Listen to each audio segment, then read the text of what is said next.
سلام دوست نازنینم، خوش آمدی به فال مالی امروز میخواهم ببینم انرژی های پول، رزق و فراوانی در مسیر تو چه پیامی دارند. قبل از هر چیز یک نفس عمیق بکش و نیت مالیت را در ذهن بیاور.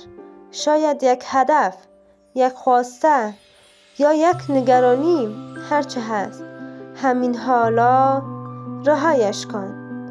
برویم سراغ کارت ها که کارت ها برای ما چه آوردند. کارت اول میگوید در روزهای اخیر ذهن تو درگیر تصمیم های مالی بوده. شاید بین چند راه پول سازی مانده ای یا نمیدانی کدام مسیر واقعا برایت سود دارد. این کارت میگوید فرصتی که مدتها منتظرش بودی آرام آرام به سمتت نزدیک می شود.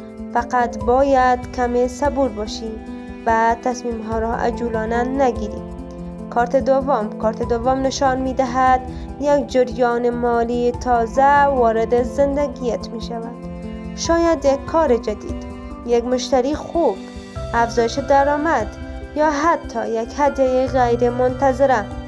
این کارت نشانه رشد است، یعنی پولی که به دستت میرسد کوچک نیست و میتواند یک تغییر کوچک اما خیلی مهم را در زندگیت ایجاد کند.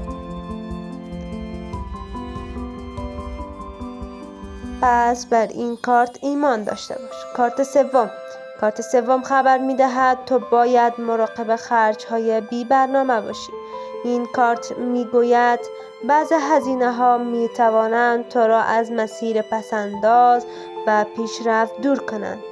اگر برنامه ریزی داشته باشی، وضع مالیت خیلی سریع بهتر می شود و یک ثبات شیرین وارد زندگیت خواهد شد.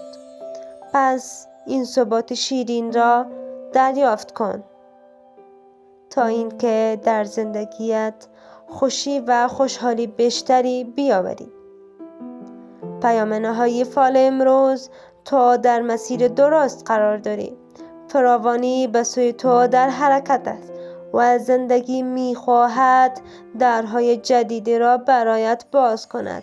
کافی است نیت پاکت را نگه داری و هر روز چند قدم کوچک برای اهداف مالیت برداری.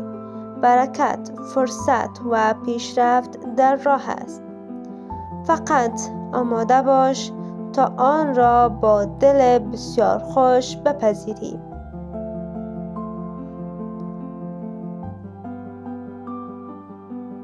اگر فال امروز را دوست داشتی، با نیت مثبت این جمله را در دل تکرار کن: هر روز از قبل ثروتمندتر می شوم. هر روز از قبل ثروتمندتر می شوم. هر روز از قبل ثروتمندتر می شوم.